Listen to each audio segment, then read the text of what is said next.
Welcome to the Funny Books and Firewater podcast. Each week these idiots pair cocktails with comic books. You can find the cocktails, drinking game rules, and playlists on the blog at funnybooksandfirewater.com. While at funnybooksandfirewater.com, you can also find a drinking game rule to play while you listen to each episode. You can follow us at Firewatercast on Twitter, and Funny Books and Firewater on Facebook and Instagram. This is episode 156. Cosmic Ghost Rider. Baby Thanos Must Die. Part of our motorcycle month. Hey, and welcome to episode 156 of the Funny Books and Firewater podcast. We are this week continuing on our month of motorcycle mayhem with Cosmic Ghost Rider, Baby Thanos Must Die. Frankly, this was a shot in the dark, hoping that, hey, it's Cosmic Ghost Rider. Hopefully there is a motorcycle in the book. There is, but not really on the Earth at any point in time. This book was not what I was expecting by any stretch of the imagination, but we will discuss that later. You know, I recommended a good Ghost Rider book, but I got overruled. I actually liked this book. I thought this was fun as hell, but we'll get into it, I guess. So someone who recommended a good book, but we ignored them entirely. We have Mr. Adam. Hi. Which one did you recommend? The Sound of Four. No, that's not a good one. Yes, it is. No, it's not. It's fucking garbage.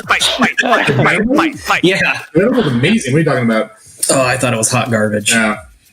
But again, I liked But at least it was But then hot. again, I didn't really like any of the characters. Like, I'm not a huge Deadpool guy. I'm not a huge Ghost Rider guy. To me, they're 90s trash. Was Deadpool in that? Or Venom. That's what I meant to say. No, you don't like the new Venom? Flash Thompson? I just typically don't like Venom as a character in general. Well, they changed it up. So.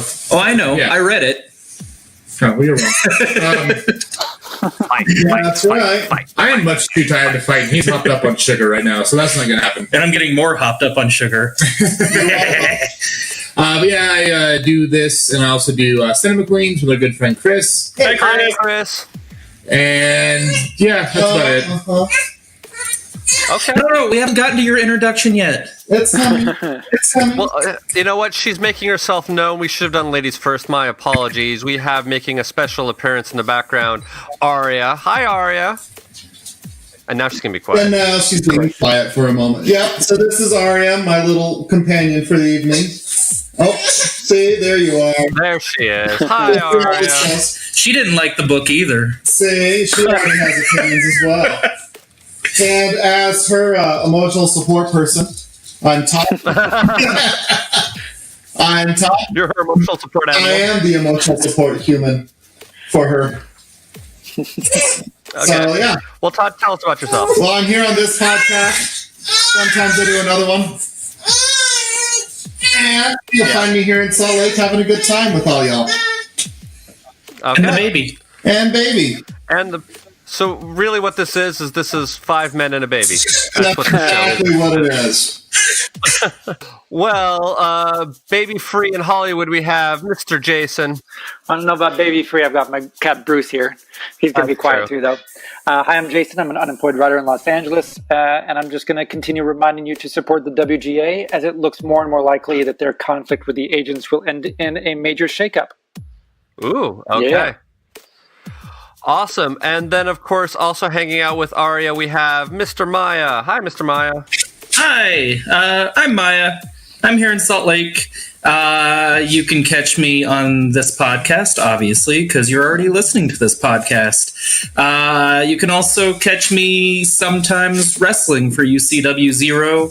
The next show will be April 13th. I don't know if I'll be booked on it because my shoulder's all kind of funky right now. So Sex moves! Yep, sex moves. But yeah, look it up, ucwzero.com. And hey, I'm Brian. I'm sound designer based out of Southern California, and I will be doing some panels for FanX later this month. I don't know what they are yet.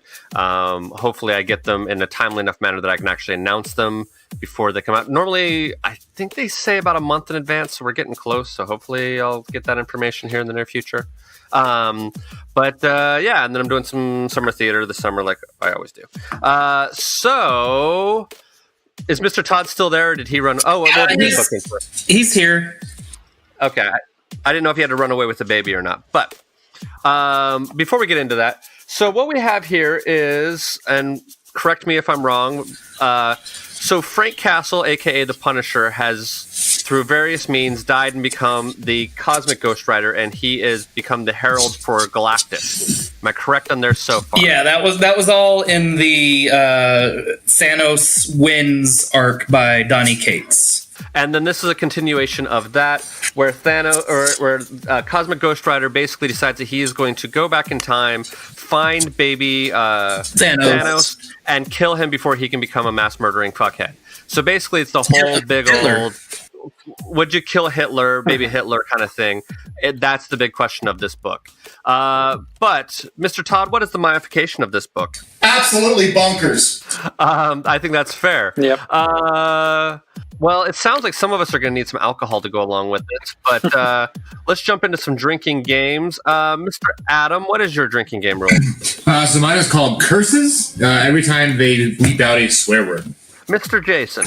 Mine is called Father Knows Best. Anytime Frank is told that Thanos will still end up being a monster, but Frank thinks he can do better, take a drink. Mine is called Youth. Every time baby Thanos is disappointed that he can't murder, take a drink. Mr. Todd, what is yours? Mine is called the Flaming Skull, because you guessed it, every time you see that flaming skull, you get to take a drink.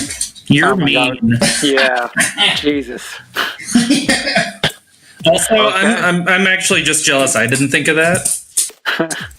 That's pretty good, actually. Okay, well, Mr. Maya, what did you come up with? So mine, the reason I had you come back to me is I wanted to look something else up. So pulling the curtain back a little, we're recording this at the end of March, and as we record it, tomorrow is Hellboy Day. So in honor of Hellboy Day, my game is called Crap. Basically, anytime Frank's plan does not go the way he intends it to go, take a drink. Awesome. Well, now is the time in which we are going to get some votes as to whether or not we believe it is worth you, our dear listeners, hard-earned time, money, and effort to go hunt this book down and give it a read. I'm very curious. I'm thinking it's going to be a no, but Mr. Adam, what is your vote? Meh. Oh, it's just a meh. Okay, I'll that's fine. Mr. Todd? Meh plus. Meh plus. Okay. Mr. Jason? Mine is actually a meh plus as well. Okay. Mr. Maya? Meh minus. Wow.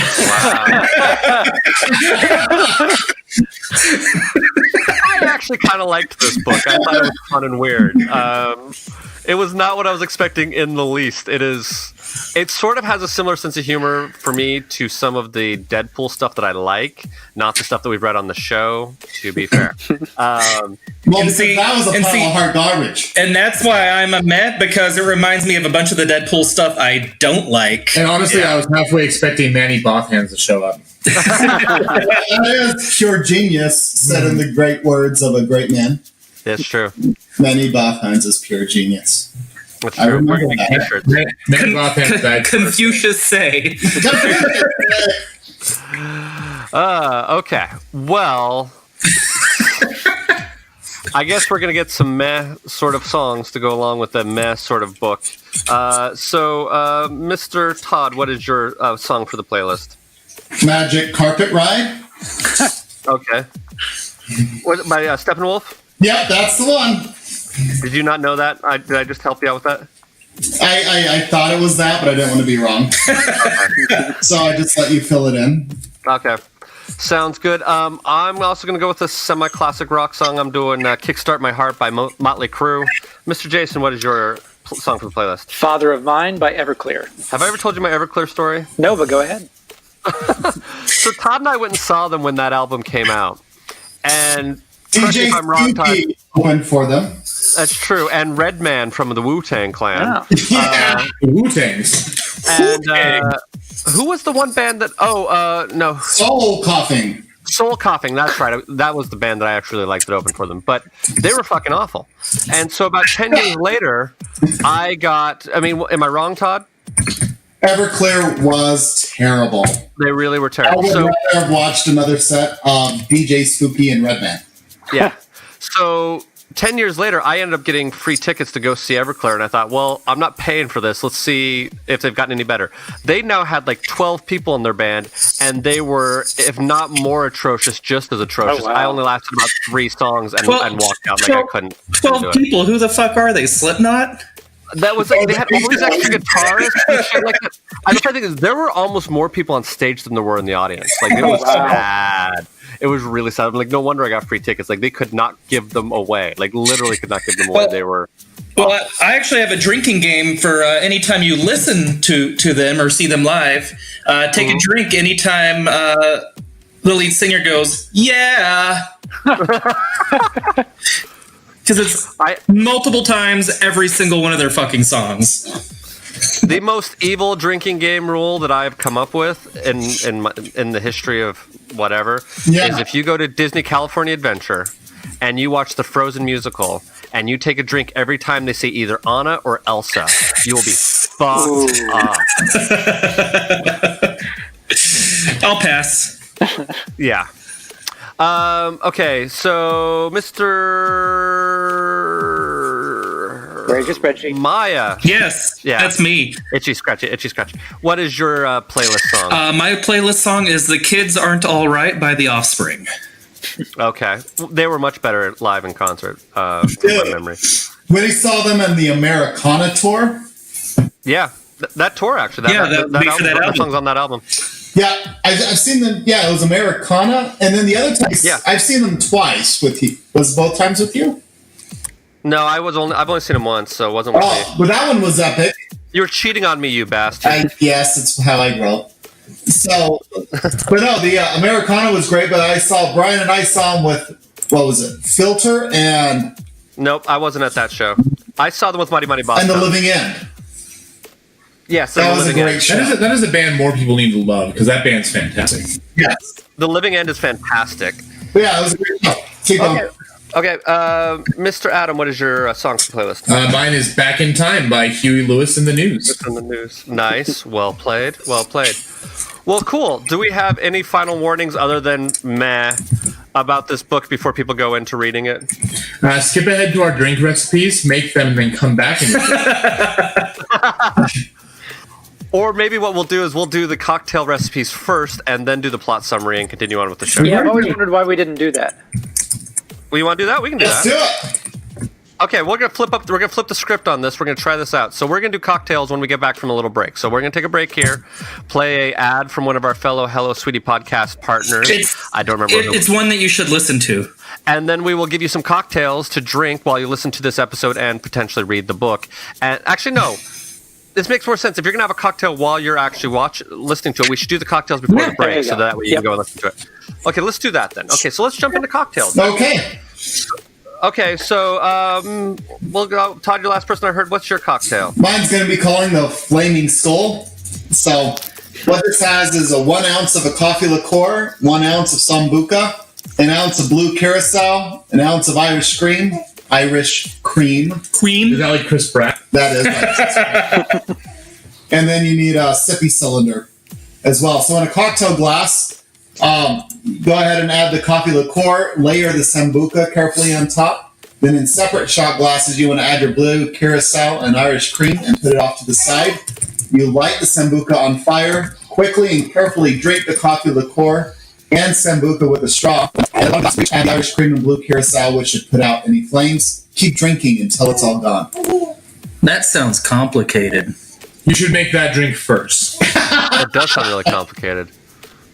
And then my other traveling companion is saying, get some milk straight from the source.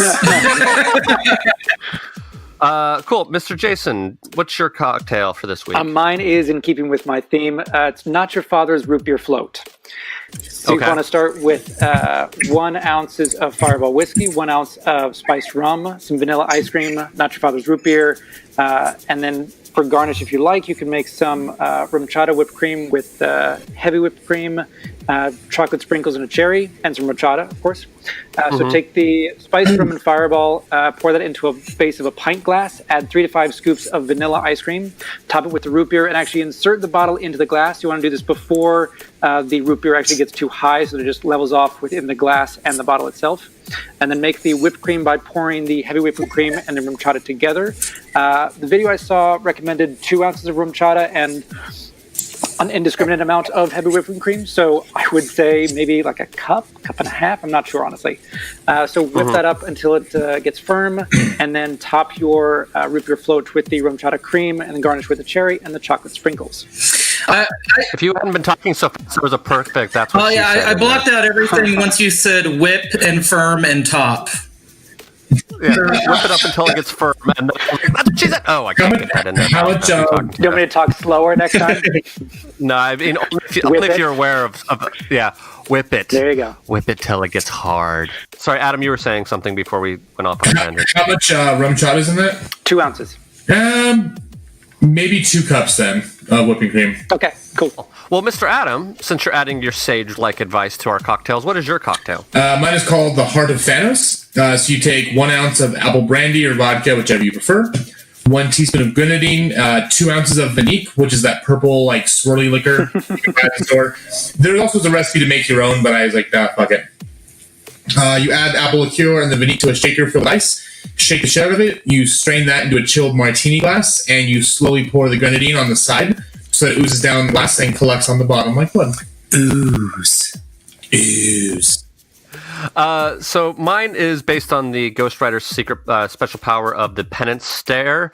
Mine is 1 ounce of blue schnapps, 1 ounce of vodka, 1 ounce of triple sec, a half ounce of Bacardi 151, half ounce of simple syrup, 3 ounces of pomegranate juice. You add all the ingredients into a shaker with ice, shake the shit out of it, and pour into a tall glass with ice. Garnish with an orange and serve.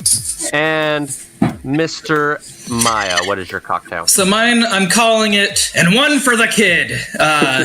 It's just an alcoholic Shirley Temple. It's 1 ounce of grenadine, 6 ounces of ginger ale, 2 ounces of vodka, and 2 ounces of orange juice. Just mix them up and enjoy. Well, so we're trying something different. So now that we've gotten the cocktails there, you have something to make. You have a book that you can go read, even though most of us said meh, which is ironic that we finally figured out maybe that this is the proper order for this episode this way. We'll see when I edit it. It may work, it may not. Well, it seems to make logical sense. Why not have the cocktail to read the book with? Why have we been waiting all this time? I don't know.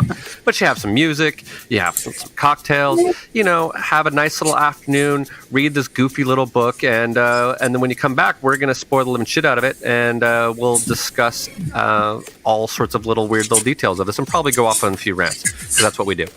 So we will see you on the flip side. Flip, flip, flip. I'm really flip. Sponsor! While we take a break, here is a message from one of our fellow Hello Sweetie Network podcasts.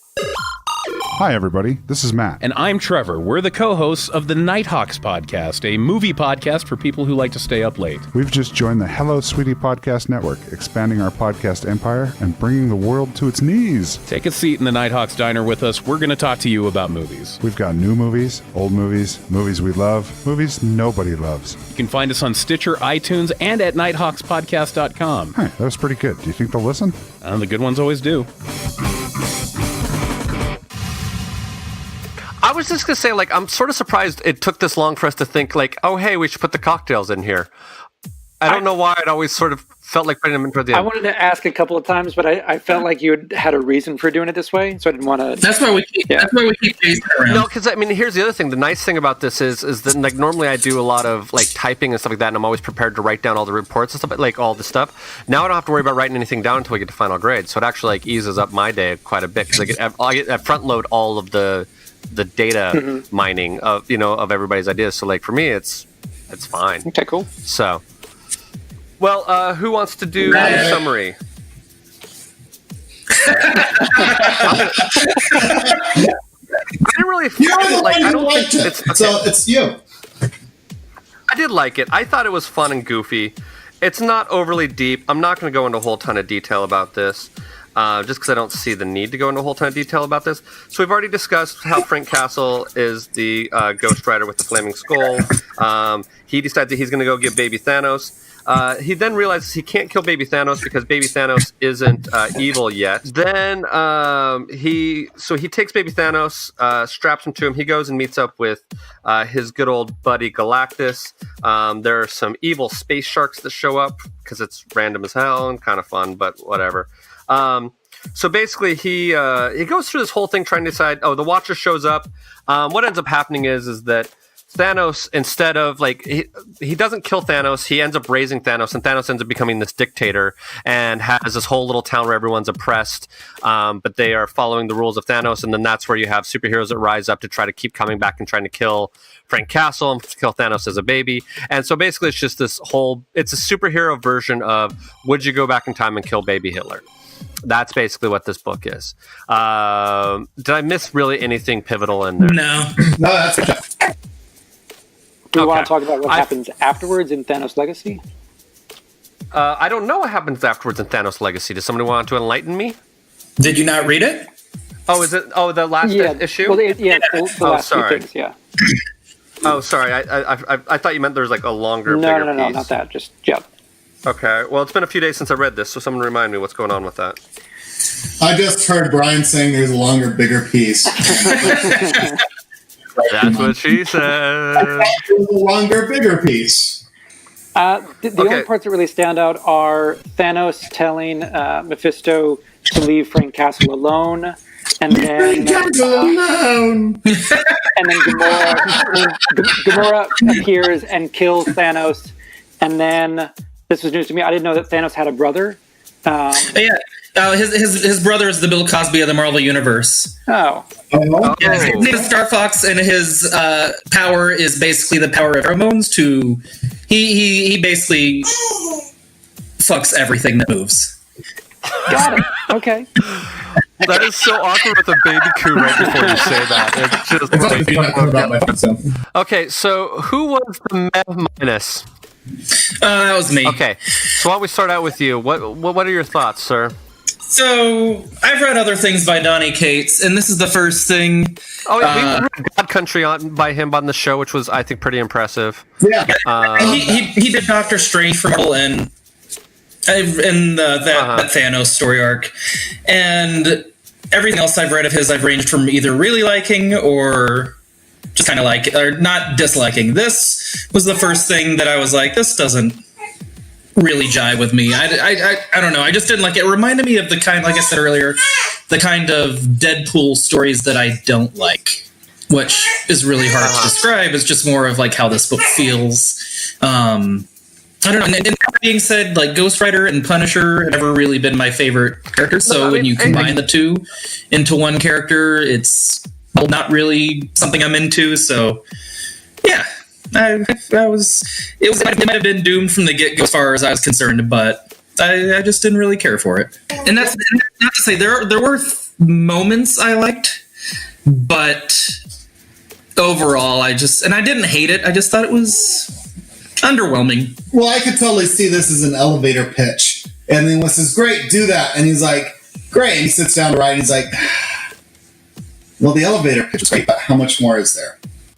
There isn't a lot of depth to it. That's definitely for sure. I mean, the elevator pitch is, I think, exactly what it is that it's like, hey, Thanos will be Hitler, and will you go back in time and kill baby Hitler, but it'll be Thanos, and it'll be Frank Castle, the Punisher, who's also, so he has a sense of justice, but he's also a Ghost Rider and whatever. You know what I mean? Right. And it's, I mean, it's silly. It's over the top. It's not quite deconstructionist, but a little bit.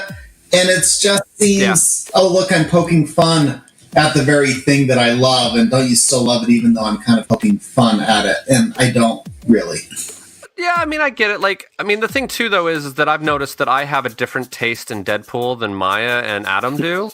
So the fact that I liked this and I like different Deadpools than they do, I think that actually... I think if you liked Way's run on Deadpool, you'd probably like this. If you like Jerry Dugan's run on Deadpool, you probably would not like this. I think. I with the exception of the Pirate Bob, like that first Pirate Bob storyline in Daniel Way's Deadpool, I really didn't care for Daniel Way's Deadpool, but I absolutely love Jerry Dugan's. See, and that's the thing is, I didn't like Dugan's stuff, but I really loved Daniel Way's stuff. So. That's interesting. Yeah, so I mean, I think I think that is sort of like a little bit of a it's just a stylistic difference. You know what I mean? That's kind of interesting. Adam, what are your thoughts, sir? So what Mike kind of said was exactly what I felt was, the first couple issues of this felt like it was trying to be Deadpool, but again, not the Deadpool that I really enjoy, and I just really didn't give a shit. I was like, oh, no, now we're going to do this. Now, let's include Galactus for fun, and it just didn't resonate with me. I did start to pick up interest at the end of issue 3 when, the adult Thanos in this universe shows up and takes Frank Castle to this planet where he's done his own thing, and that part did kind of become interesting. So you see, Frank reunited with his wife and all this kind of fun stuff, and then he eventually does kill Thanos. But by that point, it was too little, too late. It was just, thankfully, this is a really short book. It's 130 pages, even including the little Thanos thing at the end. But yeah, it was it felt like it was a watered down version of Deadpool, not the version I like, and it didn't have enough to keep me going. So, well, a little bit with that is correct me if I'm wrong, I haven't read a lot of Punisher, but there's not a lot of humor with the Punisher. No, there isn't. And it's Donnie's great and all. I absolutely love God Country. It's one of my top 3 comics, and it's amazing, but it seems like he was still searching for the voice for this character. Mm-hmm. And that's very much what he's feeling out. It's this could have really used another go around. It's let's try this again. Yeah, I mean, I could see where a second draft might help this out a little bit. Sure. I mean, the absurd nature of it, the fun sort of, it's not overly deep. It's sort of a Saturday morning cartoon of a book. You know what I mean? I was kind of okay with that, Yeah. Okay. Sure. It's just I can't really point at anything and say this is bad because it's not. But it just doesn't jive with you. I can get that. Yeah, sure. Yeah. That's a fair assessment. Hey, you know what? There's just something about it that I just am not feeling. Okay, that's cool. Yeah, for me, it I think that the lack of depth was really what prevented me from strongly recommending this. I mean, I enjoyed reading it, but it's sort of like a fluff piece to read. A Saturday morning cartoon is definitely a good comparison, I think. To its credit, it does very subtly bring up that topic of nature versus nurture, which is at the central core thesis of the ethical quandary of whether or not to kill baby Hitler, because you're just killing a baby at this point. He hasn't actually become Hitler, and all that entails.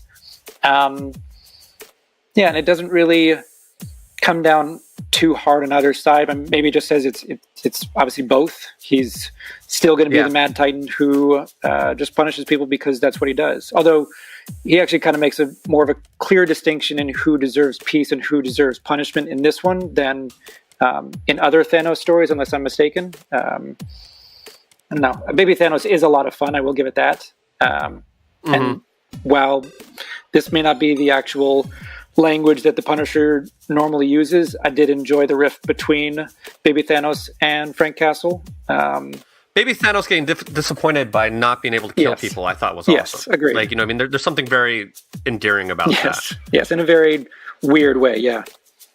Yeah. Yeah. Mr. Todd, you were saying something. It's interesting with the big two of DC and Marvel. If one company does something, the other company's like, oh, that's working for them. Let's give this a go as well. And you can point at all sorts of different things where they seem to go on, and it goes back and forth. But it's also interesting, we've got Baby Thanos here, while the DC side has had a Baby Darkseid. They have, but it's been a completely different, tonally. But their big baddie got eliminated and restarted as a baby. I mean, yeah. And having that just so common, it's like the movie Volcano and Dante's Peak. Came out the same month or within a month of each other. Right? And it just feels a little bit like that. Yeah. Yeah, it was Deep Impact and Armageddon, yeah. So tonally quite different, but it's the same conceit coming through again. And I'm just like, their big baddie has been displaced for a while, so they're not a threat. Let's just make them a baby. Yeah, and it's just been repeated. And it's just, both sides do it back and forth. There's no one innocent there. Let's be clear on that. It's just an interesting thing, I guess. Cool. Anybody else have any thoughts? I like the art. The thing is, and Maya, correct me if I'm wrong, but wasn't Ghost Rider just sort of created as an excuse to have a flaming skull on a motorcycle? I have no idea. Isn't it? Oh, I'd heard that was basically just the gist of it. Was like, hey, this would look cool. I'll look it up really fast, but I thought it was kind of like their kind of throwback to like the nickel or the penny comics that were like horror comics from like the 40s and 50s. Oh, really? Yeah, I'm looking it up right now, but I thought I had read that somewhere. Yeah, it seems to be like, here's a cool idea for a tattoo, and then yeah. let's go ahead and make a story around that. So, well, the funny thing is that when I was at the gym yesterday, the Ghost Rider movie, the first one, was on TV, and I was like, wow, this movie, like, even without sound on it, was pretty terrible. wasn't that a Fox property?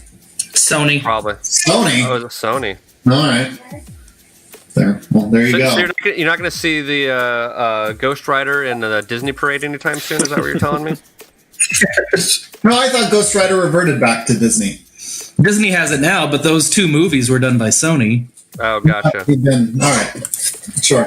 Okay. The Magical Ghost Rider Parade coming to Disneyland 2022. You heard it here first.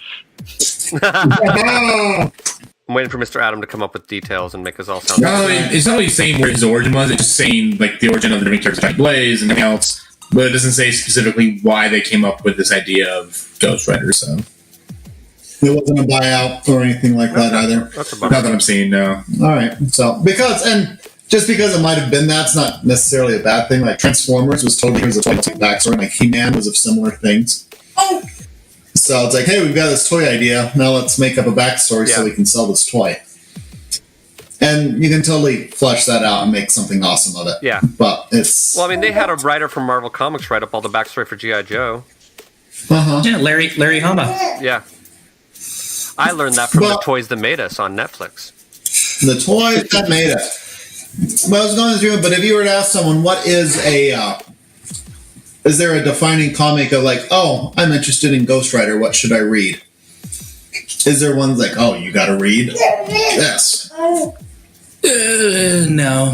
I think that really sums up a lot of things. I can think of a couple of Punisher things that I would say yes to, like the Jason Aaron Punisher Max. All right.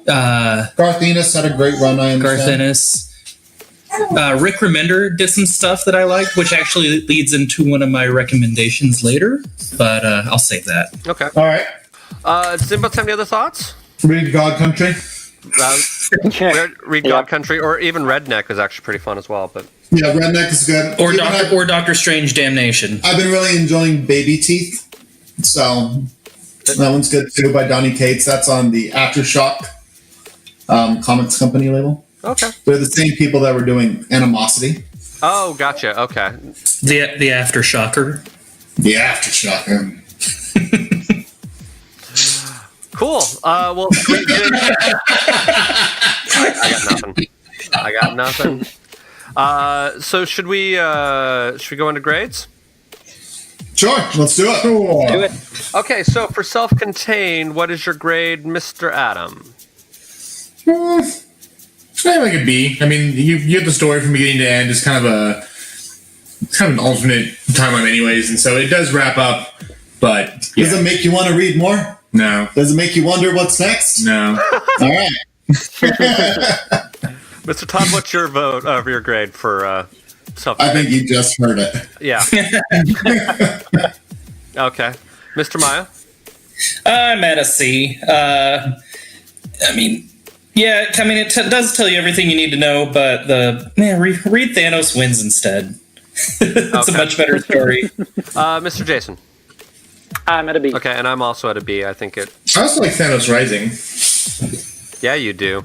Yeah, but Thanos Wins is what actually led into this. Okay, no. Yeah. Well, Thanos Rising is his origin. His origin. It's kind of teased at the end of this book too. So. Cool. For writing for Donny Cates, what is your grade, Mr. Jason? B-. Okay. Mr. Adam? D. Okay. Mr. Todd? It's a solid C. I'm going to go with I'll go with a B. And Mr. Maya? I'm also at a D with Adam. A D with Adam. Okay. We like the D. Yeah, you do. Or in this instance, we don't like the D. Yeah. Is it like a semi instead of solid? It's a solid like it in yet. If you have to ask. Some mature. Actually, you know what? I just changed my recommendation for this week, and it's all for you, Adam, just so you're aware. Okay, so for art, for Dylan Burnett, Antonio Fabella, and then for Thanos Legacy, Brian Level and Jordan Boyd. What is your grade, Mr. Maya? I mean, it didn't wow me, but it wasn't awful, so I'll say like a B-. I thought the art was fine. I actually kind of thought there was some really cool stuff in it, so I'm going to go with an A-. And then Mr. Todd. That's a B-. I mean, once again, it was nothing wowed me per se, but there was nothing wrong with it. Mr. Adam. B- as well. I mean, the art was the most inoffensive part of it, but it didn't, I didn't care. And Mr. Jason. It is a B for me. I liked a lot of the colors. I thought it popped on a lot of the pages, and it had a nice contrast with Frank when he was not the Cosmic Ghost Rider. Yeah. Okay, cool. Well then, this should be interesting. For overall grades, what is your grade, Mr. Adam? C-. Like I said, it wasn't a horrible book, and it did have a couple interesting parts, but by the time it gets there, it's kind of like, why the fuck did I bother? Mr. Maya. I'm also at a C-. We'll go with C-. Mr. Jason. B- for me. B- for you, okay. And Mr. Todd. So, back in the 90s, we listened to a lot of X96, and there was this guy that would do movie reviews, and he would rate movie reviews by like Xanax and lorazepam to how many you should take.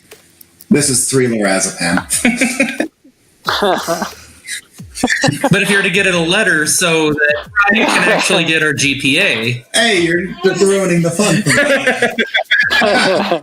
It's an L. It's an L. Oh, okay. So what are you going with? Give me fucking something. Yeah, it's a C. Okay. It's not offensive. It's not great. Life is just kind of this. C is for cookie. For as bonkers as it is, it just it doesn't irritate me. It doesn't make me mad. It doesn't make me wish something else. It's just this. So I'm gonna go with a B-. I thought it was okay, but not amazing. But I still thought it was fun and I enjoyed it. I not necessarily. Your lorazepam was laced with coke. Apparently. Hey, those are my reviews for sexy time in the bedroom. Okay, but not exciting. Would not recommend. 3 lorazepam. And 2 roofies. So that gives us an overall grade of 2.16, which is a C average. Hey, but you know what? C's get degrees, kids. Also, what we will say, because Brad and I, we were going through and picking these, we hadn't read this book when we decided to toss it in. So there's no shitting on a particular person on this one. Well, at least it wasn't Deadpool Max. No fucking kidding. Whatever, fuckers. I actually kind of like it when we have books that we're kind of meh on or don't like, because then it makes the conversation a little bit more interesting than just sort of fawning all over the writers and authors. They are better episodes, that is true. It's just, I will never live down Deadpool Max's problem. Nor should you. Oh.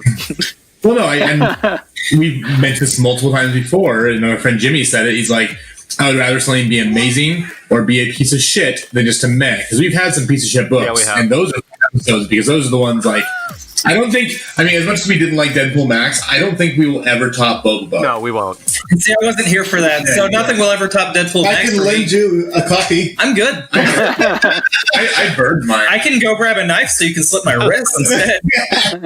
Speaking of that, if you ever get your knife professionally sharpened on a whetstone, please make sure you keep your fingers. Let me see your finger. Yeah, Adam almost lost his finger. So the day after I got my knife, it was a week ago, I was chopping up bell peppers, and I looked away, and I knew I should have done it. The moment I did, I was like, I'm going to cut my hand. Sure enough, come down, cut off a piece of my fingernail, cut off almost the tip of my finger, and it's getting better now, but the tip of my finger has no sensation, so I may have cut nerves. But my knife's really sharp, so... At least you have that going for you. Yeah. Okay. Well, next week we're going to be reading Joyride. Has anybody read this? Because I haven't.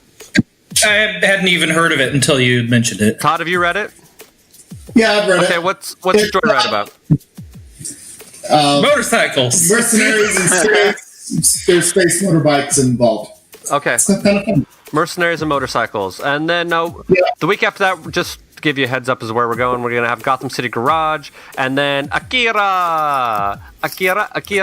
We'll be finishing that off. Who has a recommendation they want to get off their chest? Oh, well, before with Akira, I do want to make a comment that I saw on the news is in this movie Akira, one of the things in 2020 is Tokyo hosts the Olympics. Yes. Is one of the plot points, which is actually happening in 2020. Oh, that's funny. Tokyo is hosting the Olympics. So they've got a lot of construction, like borders up to like hide the construction, and there is Akira murals all over those borders. Oh, that's awesome. That's cool. So go Tokyo for having a good sense of humor. Let's just avoid the nuclear blast type of yeah, thing. for sure. And see, I was trying to stay up my homework, and I thought Joyride was referring to the script, that really shitty horror movie with Paul Walker and Chris Zahn in it. So I just got fucked. So my recommendation for this week is for Adam. And so I went to a friend of mine we were gay bar hopping in West Hollywood for his birthday, and there was a drink that I had at a bar called High Tops. That was amazing. Oh my god. It was a sports bar, but what they literally had a drink called Haterade, and it came in one of those like protein shake mixing glasses, and it was like powdered Gatorade, a lot of vodka, I think some limoncello, and some Red Bull. But I had two, and it was delicious. Oh my god. Do you remember anything after Yeah, that? for sure.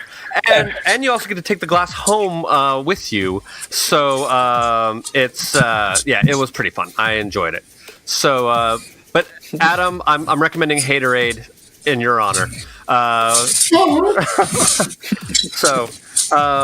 Cool. Anybody else have recommendations? I actually have 3. Oh my. Okay, so that's what we're gonna do. You're gonna do one, we'll have Adam do one, and then you're gonna do one, and then we'll have Todd do one, and then you can do your last one, and then we'll have Jason do one. All right, so the first one's quick. I was messing around on the DC Universe app last night, and I noticed that if you are not subscribed, but you want to check out their original shows, which right now is Young Justice Season 3, Titans, and Doom Patrol, the first episodes of all those shows are available just off their website. You don't need a subscription or anything if you want to check them out. Oh, cool. Okay, Mr. Adam, do you have a recommendation? So I've only played a little bit of it because it came out as we recorded this last night. But From Software is known for making some of the hardest games ever made, like Dark Souls, Bloodborne, all that kind of fun stuff. They just came out with a new one called Sekiro: Shadows Die Twice. So it's kind of the same type of game set in like feudal Japan.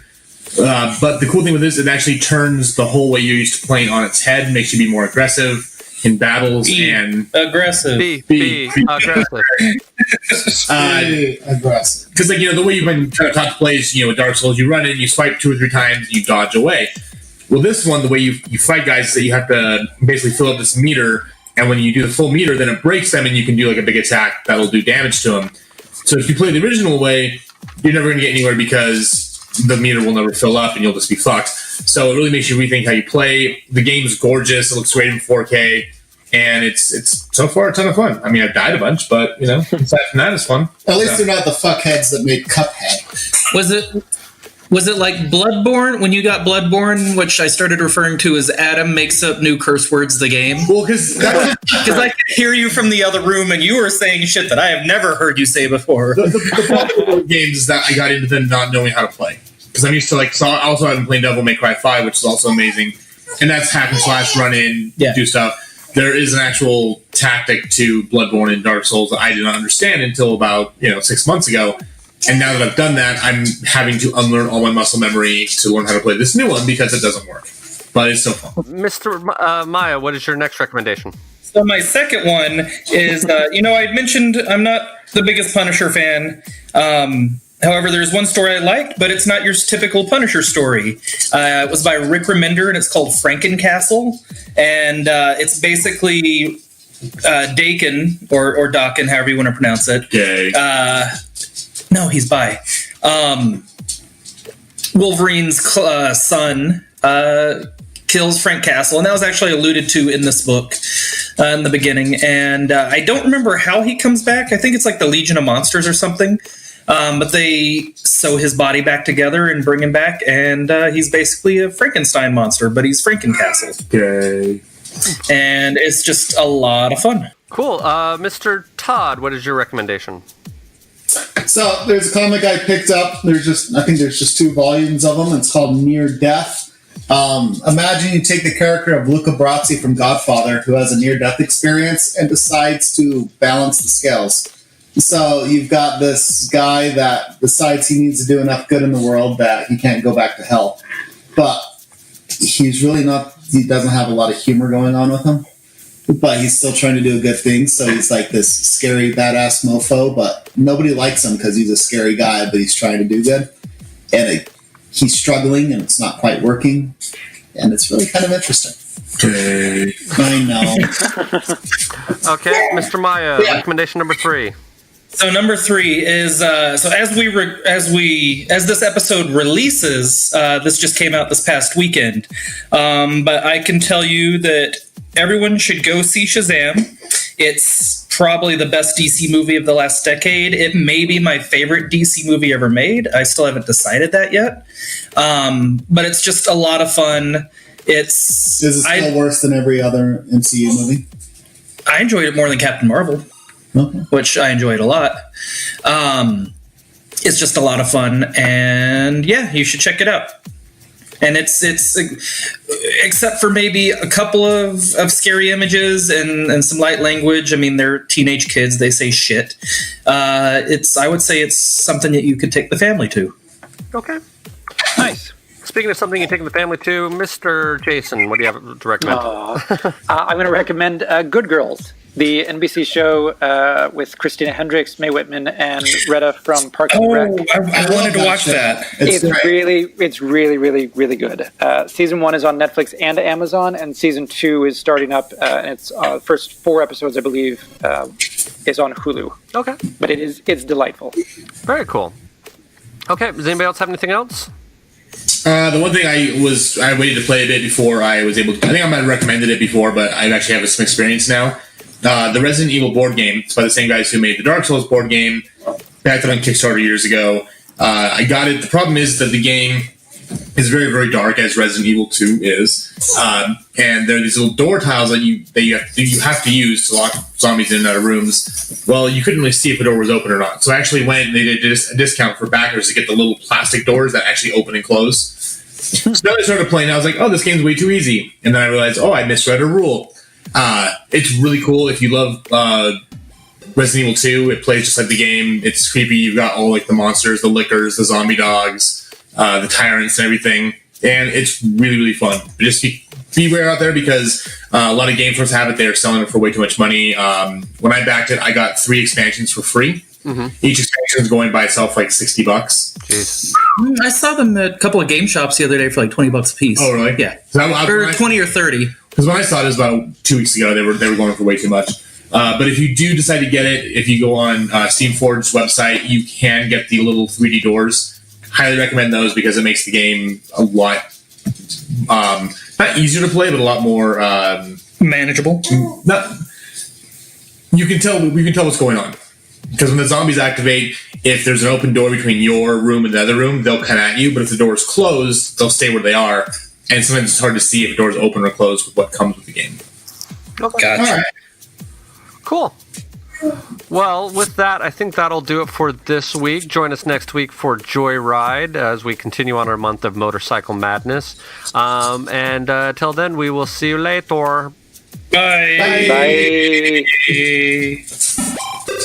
Thank you for joining us. Please rate us on whatever service you listen on. And remember, at least we're not cinema queens.